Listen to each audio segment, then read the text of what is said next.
नमस्कार, आप सभी का स्वागत है आरंभ क्लासेस में। मैं हूं नमन परसाई और आज हम पढ़ने वाले हैं करंट अफेयर्स। टॉपिक काफ़ी महत्वपूर्ण है। हर एग्जाम में यहाँ से क्वेश्चन आने की संभावना है, इसलिए ध्यान से पढ़िएगा और फोकस करके पढ़ना ताकि फ्यूचर में आपको रिवीजन करने में कोई प्रॉब्लम ना हो। ये हमारा पोर्टल है, इसका नाम arambhclass.com है। यहाँ पर आपको लगभग 1200 एग्जाम इसमें कवर किए गए, 1200 एग्जाम की टेस्ट सीरीज इसमें कवर की गई है, तो बहुत शानदार है। ये हमारी कैटेगरी है, जैसे आपका सिविल सर्विसेज है, इसके बाद अगला डिफेंस एंड पुलिस है, टीचिंग, रेलवे, एसएससी और गवर्नमेंट एग्जाम है। इन सभी एग्जाम की, इन सभी कैटेगरी की टेस्ट सीरीज अवेलेबल है।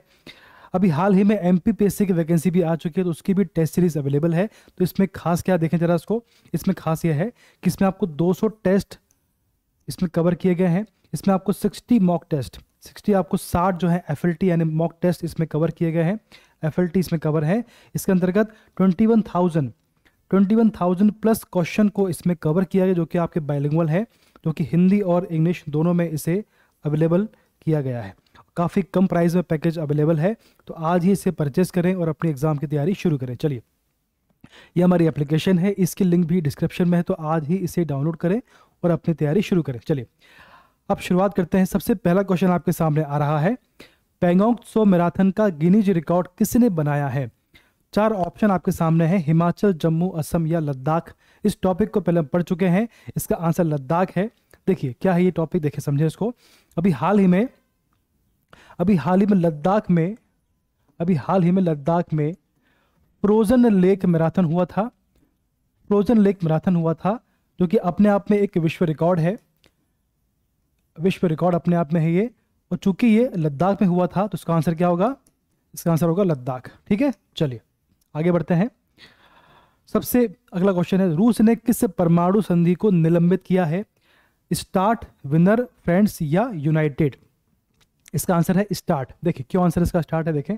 अभी हाल ही में रूस ने मंगलवार को अमेरिका के साथ एकमात्र बची परमाणु संधि, क्या ये परमाणु संधि न्यू स्टार्ट को निलंबित करने का ऐलान किया है। ये संधि क्या है, देखिए जरा इसको। संधि क्या है? न्यू स्टार्ट नई सामरिक शस्त्र न्यूनीकरण संधि पर 2010 में हस्ताक्षर किया था। शस्त्र न्यूनीकरण, शस्त्र को कम करना, संधि कब की है? 2010 की है, 2010। इसका मकसद था परमाणु हथियार के विस्तार को रोकना, जो आपके परमाणु हथियार हैं इसके विस्तार को कम करना, इसके यूज को कम करना।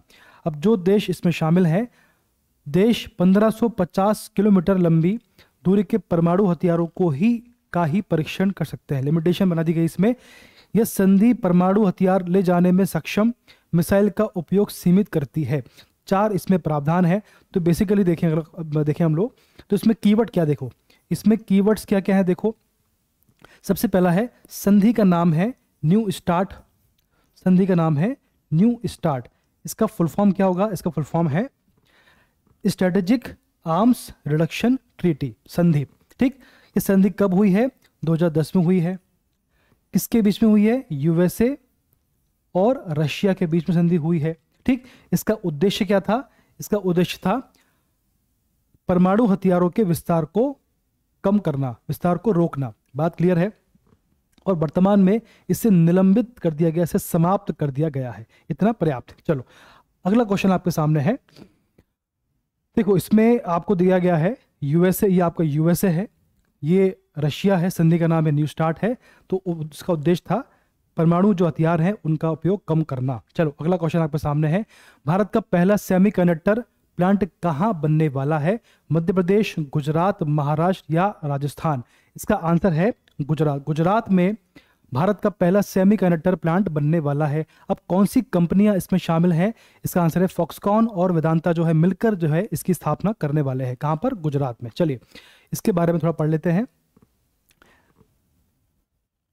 देखिए, वेदांता ग्रुप और ताइवान की कंपनी फॉक्सकॉन, जो कंपनी ताइवान की है, साथ मिलकर सेमीकंडक्टर प्रोडक्शन के लिए गुजरात में प्लांट लगाएंगे। ये भारत का पहला सेमीकंडक्टर प्लांट है। अच्छा क्वेश्चन बनेगा यहाँ से। इसके लिए ग्रुप ने गुजरात सरकार के साथ में 2 एमओयू साइन किए हैं। अब देखिए समझते हैं। तो आपका सेमीकंडक्टर है, इसका उपयोग कहाँ होता है? देखो इसका यूज कहाँ कहाँ होता है। देखिए, जो आपका सेमीकंडक्टर है के इस्तेमाल वाले प्रोडक्ट्स, तो किस क्षेत्र में इसका उपयोग होता है? तो भाई सभी क्षेत्र में, कार में, कंप्यूटर में, टीवी, मोबाइल, टेलीकॉम में, गैजेट्स में, रेलवे, सभी क्षेत्र में इसका उपयोग होता है। आप सपोज करें कि अगर इसकी शॉर्टेज हो जाए, अगर देश में इसकी शॉर्टेज हो जाए, ऐसा पहले हो चुका है, देखो भैया शिप शॉर्टेज का असर हर सेक्टर पर क्या पड़ा। इससे पहले ऐसा हुआ था कि जो आपका चिप है, जो आपका सेमीकंडक्टर है, इसकी शॉर्टेज हुई थी, तो इसका क्या असर पड़ा देखें जरा इसको। कार की बात करें तो भी कार का प्रोडक्शन कम हो गया, कार की कीमतें बढ़ गई, ठीक है। स्मार्टफोन, टैबलेट, लैपटॉप सब महंगे हो गए, और जो आपके गैजेट्स हैं का लॉन्च रुक गया, नई गैजेट्स की डिलीवरी पर वेटिंग आ गया। तो बेसिकली सभी क्षेत्र पर इसका नेगेटिव इम्पैक्ट पड़ा। ऐसा क्यों हुआ? क्योंकि वर्तमान में जो आपका सेमीकंडक्टर है, इसकी हमारी डिपेंडेंसी चाइना पर है, हम इसके लिए डिपेंड है चाइना पर। तो सरकार चाहती है कि जो हमारी डिपेंडेंसी है वो कम हो, इसीलिए गुजरात में इसका प्लांट का स्थापना हो रही है। इतना पर्याप्त है। चलो आगे बढ़ते हैं। अगला क्वेश्चन है, यूपीआई और पे नाउ किन देशों के बीच लिंक हुए हैं? ऑप्शन है भारत, सिंगापुर, चीन, जापान, नेपाल, चीन और फ्रांस, ब्रिटेन। इसका आंसर है भारत, सिंगापुर। देखें जरा इसको, ये देखिए बहुत सिंपल है। ये आपका पे नाउ है, ये सिंगापुर का, ये आपका यूपीआई, ये आपका भारत का है, ठीक। तो इनके बीच समझौता हुआ है। समझौता इस प्रकार से है, देखिए, भारत और सिंगापुर के बीच डिजिटल पेमेंट के क्षेत्र में ऐतिहासिक करार हुआ है। भारत के यूपीआई और सिंगापुर के पे नाउ के बीच में डिजिटल पेमेंट का करार होने से दोनों देशों के जो नागरिक हैं उनको बड़ी आसानी होने वाली है पेमेंट करने में। चलिए, भारतीय नौसेना द्वारा विकसित स्वदेशी डेटा लिंक संचार का नाम क्या है? चार ऑप्शन है, वायु लिंक, एयरलिफ्ट, वायुदूत और इनमें से कोई नहीं। इसका आंसर है वायु लिंक। अब देखिए क्या है बेसिकली, ये देखिए जरा इसको, देखिए अभी हाल ही में जो आपका एयरफोर्स है, जो इंडियन एयरफोर्स है, ने बड़ी उपलब्धि हासिल की है। क्या किया इन लोगों ने? स्वदेशी निर्मित जैमर प्रूफ कम्युनिकेशन प्लेटफॉर्म। क्या है? जो आपका जैमर होता है तो उससे बचने के लिए जैमर प्रूफ कम्युनिकेशन प्लेटफॉर्म, जिसका नाम है वायु लिंक, को डेवलप किया है। बात क्लियर है? तो आपका जो वायु लिंक है बेसिकली क्या है? ये आपका जैमर प्रूफ कम्युनिकेशन प्लेटफॉर्म है। इसके माध्यम से जो खराब मौसम में भी बेस स्टेशन के साथ कनेक्टिविटी को खत्म नहीं होने देता है, समाप्त नहीं होने देता है, बनाए रखने में हेल्प करता है, ठीक। तो आपका वायु लिंक है, ये बेसिकली स्वदेशी निर्मित है और ये जैमर प्रूफ कम्युनिकेशन प्लेटफॉर्म को स्थापित करता है और ये प्रयास करता है कि खराब मौसम में भी कनेक्टिविटी समाप्त ना हो, ठीक। इसका आंसर है वायु लिंक। चलिए, इसका डेवलप किया है इंडियन एयरफोर्स ने, इसको डेवलप किया है। अच्छा क्वेश्चन है, नीति आयोग का सीईओ किससे नियुक्त किया गया है? चार ऑप्शन है, परमेश्वर अय्यर, वी.के. सारस्वत, विनोद पाल, बी.वी.आर. सुब्रमण्यम। इसका आंसर है डी, बी.वी.आर. सुब्रमण्यम। देखिए ये इनकी फोटो है। अब देखिए थोड़ा पढ़ लेते हैं। वर्तमान में किसे बनाया गया है? पूर्व आईएएस, ये पूर्व आईएएस अधिकारी रहे हैं बी.वी.आर. सुब्रमण्यम को सोमवार को नीति आयोग का नया सीईओ नियुक्त किया गया है। इसके पहले कौन थे? इसके पहले थे परमेश्वरन लायर, इसके पहले सीईओ थे। अच्छा, इन्हें क्या, ये वर्तमान में कहां पर हैं? बता दें कि परमेश्वरन लायर को विश्व बैंक के कार्यकारी निदेशक के रूप में नामित किया गया है, तब पर्याप्त है। चलो आगे बढ़ते हैं। हाल ही में किसने यूक्रेन के कीव का दौरा किया है? यूक्रेन के कीव का दौरा किया है। बात क्लियर है? जो बाइडेन, शाहबाज शरीफ, इमैनुअल मैक्रो या शी जिनपिंग? इसका आंसर है जो बाइडेन। काफी सुर्खियों में था ये। देखिए चलिए, ये आपका देश है, इसका नाम है यूक्रेन, ठीक। इसमें सिटी है, इसका नाम है कीव। क्या नाम है इसका? कीव। तो इसका दौरा किया है जो बाइडेन ने। ये यूएसए के राष्ट्रपति हैं, ये आपके हैं जेलेंस्की। ये कौन है? ये जेलेंस्की हैं। ये बेसिकली यूक्रेन के राष्ट्रपति हैं। बात क्लियर है? तो क्वेश्चन हमारा जो इसका आंसर है जो बाइडेन। चलिए, अब इसकी लोकेशन कहाँ देखो मैप में। ये हमारा भारत है, ये हमारा भारत की लोकेशन है। ये आपका नॉर्थ है, ये आपका वेस्ट है। तो नॉर्थ वेस्ट में आता है आपका यूक्रेन। ये देखो, ये आपका यूक्रेन आता है, यहां आता है रूस, ठीक। चलिए आगे बढ़ते हैं। नियोम क्या है? मिसाइल है, एयरक्राफ्ट है, युद्धपोत या मेगा सिटी है? इसका आंसर है मेगा सिटी। ये देखो कहाँ आता है ये देखिए, ये आपका आता है पश्चिमी सऊदी अरब में। ये देखिए, ये आपका रेड सी है, लाल सागर है, ये आपका है मेडिटेरियन सी यानी भूमध्य सागर, ठीक। ये आता है सऊदी अरब। तो आपको सऊदी अरब जो है इसके पश्चिम में, बेसिकली पश्चिमी सऊदी अरब में एक मेगा सिटी को डेवलप कर रहा है, उसका नाम है नियोम। क्या नाम है उसका? नियोम। चलिए अब इसके बारे में थोड़ा पढ़ लेते हैं। ये आपकी मेगा सिटी बनने वाली है, इसका नाम नियोम है, और इसके तहत जो शहर बनने वाला है उसका नाम है, देखिए नियोम जो आपका प्रोजेक्ट है, इसके तहत बनने वाले इस शहर का नाम है द लाइन। क्या नाम है? The line. अब ये शहर कैसे होने वाला देखें जरा इसको। इसकी 3 लेयर होने वाली, जो आपका जो द लाइन शहर है, जो द लाइन शहर है, इसमें 3 लेयर होने वाली हैं। 3 लेयर में इसको डेवलप करने वाले हैं। सबसे आपकी पहली लेयर, ये आपकी सबसे पहली लेयर है, ये आपकी सबसे फर्स्ट लेयर है, ये आपकी सेकंड लेयर है, ये है तीसरी लेयर, ठीक। तो जो फर्स्ट लेयर है ग्राउंड लेवल, यानी ये वाला लेयर आपका ग्राउंड लेवल पूरी तरह से पैदल चलने वालों के लिए होगा, जहां ना रोड होगी ना कारें, हरे भरे पार्क यहां सिर्फ होंगे। बात क्लियर है? अगला आपका है ये वाला सेकंड लेयर, उसके नीचे यानी इसके नीचे सर्विस लेवल होगा, यहाँ दुकानें और दूसरी कमर्शियल एक्टिविटी होंगी। बात क्लियर है? इसके बाद सबसे नीचे ये वाला पार्ट आपका, ये आपकी थर्ड लेयर है। सबसे नीचे स्पाइन लेयर बोलते हैं इसको, सबसे नीचे स्पाइन लेयर होगा, जहां अल्ट्रा ट्रांसपोर्ट सिस्टम होगा, यानी इसी के जरिए पूरा शहर 20 मिनट में नापा जा सकेगा। तो बेसिकली नियम क्या है, नियम कहां पर है और इसका कितनी लेयर इसमें शामिल है और इसके अंतर्गत कौन सा शहर डेवलप होने वाला, सब कुछ हमने पढ़ लिया है। चलो अगला आपका है ब्राजील के नए राष्ट्रपति अब कौन होने वाले हैं? लूला डी सिल्वा, टनक रेडो नेवेस, जोस सान या इनमें से कोई नहीं। इसका आंसर है लूला डी सिल्वा, ये इसका आंसर है, ठीक है। चलिए, भारत के साथ हाल ही में किसने समुद्री सहयोग पर समझौता पर हस्ताक्षर किए हैं, साइन किए हैं? चीन, सेशेल्स, अमेरिका या जापान? इसका आंसर है सेशेल्स। देखें जरा इसको, ये देखिए, ये आपका समझौता हुआ है भारत और सेशेल्स के बीच में समुद्री सहयोग को लेकर। अब देखें जरा इसको, थोड़ा पढ़ लेते हैं। आइए, अभी हाल ही में भारत और सेशेल्स ने समुद्री सुरक्षा सहित प्रमुख क्षेत्रों में और वाइड शिपिंग जानकारी साझा करने पर 6 समझौतों पर हस्ताक्षर किए, जो दोनों देशों को गैर सैन्य वाणिज्यिक जहाजों की पहचान और आंदोलन के बारे में डेटा का आदान प्रदान करने में सक्षम बनाएगा। तो बेसिकली जो आपका समझौता हुआ है 2 देशों के बीच में हुआ है, भारत और सेशेल्स। तो आपका सेशेल्स है बेसिकली कहाँ पर आता है, इसकी लोकेशन का देखते हैं। ये देखो, ये विश्व का मैप है, ये देखिए, ये आपका वर्ल्ड है। तो इसमें देखिए जरा इसको, ये देखिए, ये हमारा भारत है। तो भारत के नीचे देखो, यहाँ पर आपका भारत है, ये एशिया है, यूरोप है, ये अफ्रीका है। ये क्या है? अफ्रीका। ये अफ्रीका है, अफ्रीका महाद्वीप है। इसके जस्ट पूर्व में आपका ईस्ट है, तो पूर्वी अफ्रीका में यहाँ पर आता है सेशेल्स। ये बेसिकली 115 द्वीपों का समूह है, 115 द्वीप है, उनका समूह है सेशेल्स, ठीक। ये देखें आप, ये अफ्रीका महाद्वीप है, यहाँ पर इंडियन ओशियन है, और इसके ऊपर यहाँ देखो, यहाँ पर है आपका सेशेल्स। बात क्लियर है? पूर्वी अफ्रीका में आता है सेशेल्स। तो इसकी लोकेशन क्लियर है आपको? चलो आगे बढ़ते हैं। लोकेशन भी पता होना चाहिए।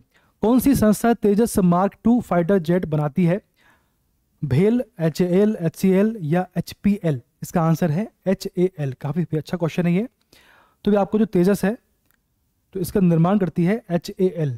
देखो क्या है ये, आइए पढ़ते हैं इसको। Hindustan aeronautics limited, Hindustan aeronautics limited जो है HAL, स्वदेशी लड़ाकू जहाज बनाने की दिशा में बड़ा कदम उठाने जा रही है। HAL अब तेजस मार्क 2 उत्पादन करेगी। इसे अत्यंत आधुनिक तकनीकों का इस्तेमाल करके बनाया जाएगा। इतना ही नहीं, तेजस के नए विमान यानी मिराज, तेजस के नए विमान मिराज 2000, जगुआर, मिग 29 की जगह लेंगे। तो तेजस के नए विमान बनने वाले हैं। बेसिकली तो तेजस के जो नए विमान बनेंगे, जैसे आपका ये फाइटर प्लान है, तो तेजस के जो नए विमान बनने वाले हैं वो किसका स्थान लेंगे? वो स्थान लेंगे मिराज 2000, जगुआर और मिग 29 का स्थान लेने वाले हैं तेजस के नए विमान। चलिए, CNBC आवाज के एक्सक्लूसिव में कहा गया है कि CCS cabinet committee on security से भी इसकी मंजूरी प्राप्त हो चुकी है। ठीक है, इतना पर्याप्त है। तो बेसिकली जो HAL है, जो HAL है, इसका निर्माण करती है, किसका? तेजस का। चलिए अगला क्वेश्चन है, B20 सम्मेलन की मेजबानी किसने की है?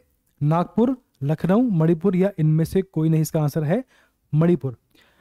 तो आपका मणिपुर है, इसने B20 सम्मेलन की मेजबानी की है। अब देखें जरा इसको, ये आपका B20 है और ये मणिपुर में इसका हो रहा है, ये मुख्यमंत्री हैं। अब बात करते हैं मणिपुर के बारे में थोड़ा सा। ये देखो, जो आपका मणिपुर है, इसकी लोकेशन देखिए आप, ये हमारा मध्य प्रदेश है, ये मध्य प्रदेश है। इसके उत्तर पूर्व में जो उत्तर पूर्व राज्य देखिए आपका जो है ना, ये नॉर्थ ईस्ट स्टेट है, ये नॉर्थ ईस्ट स्टेट बोलते हैं इनको। यहाँ पर 8 स्टेट आते हैं, 8 राज्य यहाँ पे आते हैं। उत्तर पूर्व राज्य में 8 राज्य आते हैं, तो उनमें से राज्य आता है मणिपुर। देखो ये आपकी लोकेशन है, ये आपका मणिपुर है सबसे कोने में। इसकी राजधानी है इम्फाल। क्या राजधानी है इसकी? राजधानी है इम्फाल। ठीक, इम्फाल इसकी राजधानी है, इम्फाल। चलो अब इसके बारे में थोड़ा पढ़ लेते हैं, कौन राष्ट्रपति, सॉरी कौन मुख्यमंत्री है, कौन यहाँ पर गवर्नर है, सारी बातें। यहाँ पर राज्यपाल हैं अनसुईया उइके, ये देखिए। यह मुख्यमंत्री हैं एन बीरेन सिंह, जिनका संबंध बीजेपी से है। यहाँ पर विधानसभा है, 60 सीटें हैं। राज्यसभा की 1 सीटें हैं यहाँ पर, और लोकसभा की 2 सीट यहाँ पर है। यहाँ पर मणिपुर हाई कोर्ट भी है। चलो, भारत और किस देश ने हाल ही में हवाई सेवा समझौता पर हस्ताक्षर किए हैं? अफ्रीका, जापान, गुयाना या रूस? इसका आंसर गुयाना है। तो गुयाना ने भैया, भारत और किस देश ने हाल ही में? तो भारत और गुयाना ने हाल ही में हवाई सेवा समझौते पर हस्ताक्षर किए हैं। देखें क्या है ये।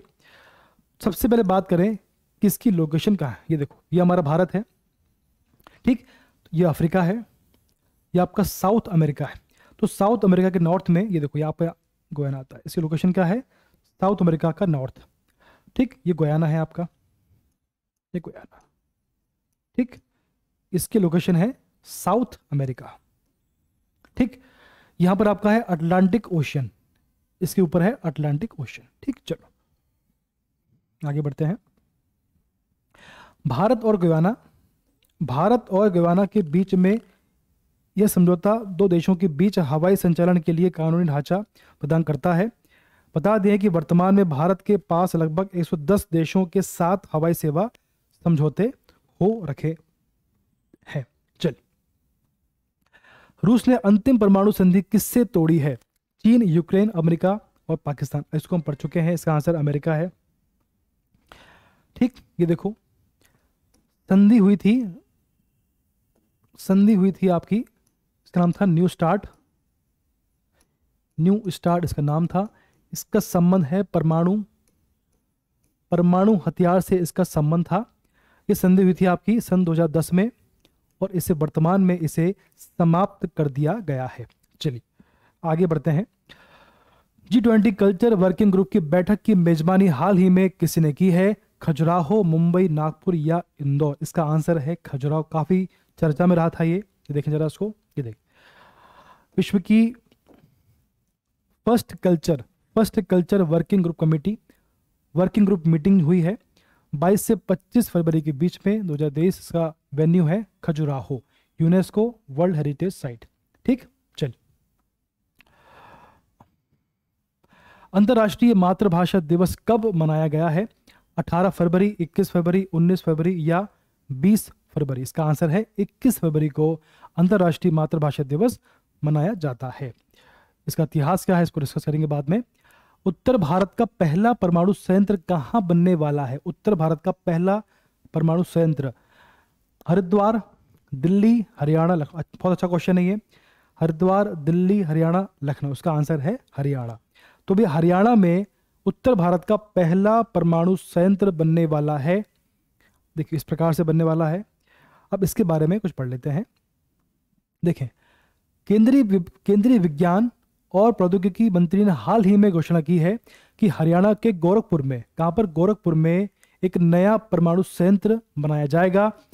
ये उत्तर भारत का पहला परमाणु संयंत्र होगा, उत्तर भारत का पहला, नॉर्थ इंडिया का पहला परमाणु संयंत्र। ये प्लांट बेसिकली 560 हेक्टेयर जमीन पर बनने वाला है, 560 हेक्टेयर।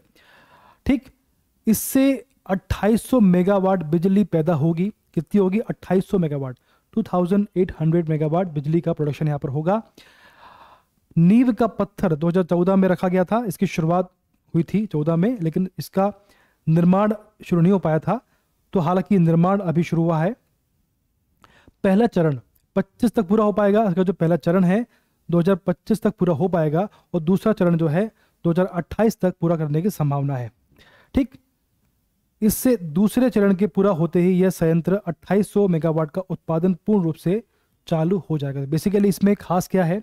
इसमें खास यह है कि इसमें 2800 मेगावाट की बिजली का प्रोडक्शन होगा और 2 चरण में होगा। पहला 25 में पूरा होगा, उसका पहला चरण है वो 2025 में पूरा होगा। जो आपका दूसरा चरण है वो 2028 में पूरा होगा, और इसके बाद ही इसमें 2800 मेगावाट की बिजली का प्रोडक्शन शुरू हो पाएगा। चलिए अगला क्वेश्चन आपके सामने आ जाएगा। पिथौरागढ़ सैन्य अभ्यास किसके बीच संपन्न हुआ है? ऑप्शन है भारत उज्बेकिस्तान, भारत नेपाल, भारत फ्रांस और भारत बांग्लादेश। इसका आंसर है भारत उज्बेकिस्तान। देखिए ये संपन्न हुआ है भारत और उज्बेकिस्तान के बीच में पिथौरागढ़ सैन्य अभ्यास के नाम से। चलिए, कौन सा देश म्यूनिख सुरक्षा सम्मेलन की मेजबानी करता है? Munich security conference. तो आपको जो म्यूनिख है, जर्मनी में एक शहर आता है, ये इसका आंसर जर्मनी है। ठीक, म्यूनिख कहाँ आता है? जर्मनी में। अब देखिए इसकी लोकेशन देखें आप, ये देखिए हमारा भारत है, ठीक, ये आपका नॉर्थ है, ये वेस्ट है, तो नॉर्थ वेस्ट में आता है जर्मनी, यहां पर आता है म्यूनिख। ठीक, चलिए इसका सिटी है म्यूनिख। देखिए म्यूनिख सुरक्षा सम्मेलन यानी कि MSC, म्यूनिख सुरक्षा सम्मेलन एक वार्षिक सम्मेलन है। ये एक वार्षिक सम्मेलन है जो वैश्विक सुरक्षा मुद्दों पर केंद्रित है। इसका उद्देश्य है वैश्विक सुरक्षा मुद्दे।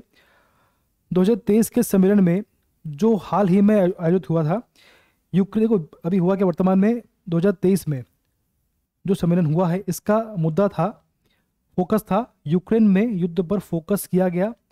कई सालों में पहली बार रूस ने इस कार्यक्रम में अपना प्रतिनिधिमंडल नहीं भेजा है। तो बेसिकली ये कहाँ पर हुआ है? ये आपका हुआ म्यूनिख में हुआ है बेसिकली। ठीक, ये आपका म्यूनिख में हुआ है, और इसका केंद्र क्या था? इस पर डिस्कशन क्या किया गया? डिस्कशन इसमें किया गया यूक्रेन युद्ध, इसका फोकस था यूक्रेन युद्ध। चलिए आगे बढ़ते हैं। लास्ट क्वेश्चन आपका है आज का। हाल ही में किस देश में भूकंप ने विनाश मचाया है? चीन, तुर्की, बांग्लादेश या नेपाल? एकदम कॉमन क्वेश्चन है ये, इसका आंसर तुर्की है। देखिए इसकी लोकेशन देखें आप। सबसे पहले ये देखिए, ये हमारा भारत है, ठीक, इसके नॉर्थ वेस्ट में यहाँ पर आपका आता है तुर्की है। ठीक है, ये आपका लोकेशन है। बात क्लियर है? ये देखिए ये एशिया है, ये आपका तुर्की है। बेसिकली इसकी राजधानी अंकारा है। जो तुर्की है इसकी राजधानी अंकारा है। इसके उत्तर में ब्लैक सी है, यहाँ आपका ब्लैक सी पड़ता है, ठीक है। यहाँ आपका आता है भूमध्य सागर। क्या पड़ता है? भूमध्य सागर, मेडिटेरियन सी। बात क्लियर है? तो लोकेशन आपको पता होना चाहिए, आसपास कौन सा सागर है ये पता होना चाहिए, उत्तर में क्या है, नीचे क्या है, सारी बातें। चलो इतना हमने पढ़ लिया, इतना पर्याप्त है। मुझे पूरी उम्मीद है कि आपको समझ में आ रहा होगा। अगला वीडियो बहुत जल्दी आने वाला है MP GK पर। तब तक आप सभी स्वस्थ रहें, खुश रहें।